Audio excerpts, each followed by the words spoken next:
నమస్తే friends, welcome to Tanish property YouTube channel. నేను మీ రియల్ ఎస్టేట్ లింగం. షాద్నగర్ టౌన్కి వెరీ నియర్లో ఈ ప్రాజెక్ట్ ఉంటుందన్నమాట. మీ పిల్లల భవిష్యత్తు కోసం షాద్నగర్ మున్సిపాలిటీ పరిధిలో ఒక ప్లాట్ తీసి పెట్టుకోండి. ఖచ్చితంగా ఫ్యూచర్లో మంచి రిటర్న్స్ వస్తాయి. ఈ ప్రాజెక్ట్ వచ్చేసి DTCP and RERA certified project అనమాట. సో దాదాపు 150 acres ల్యాండ్ పూలింగ్ చేస్తున్నాము.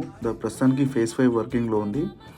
సో ఇందులో వచ్చేసి 200 నుంచి వెళ్ళి అప్ టు 300 వరకు ఉన్నాయి. మినిమం స్టార్టింగ్ వచ్చేసి మనకు 155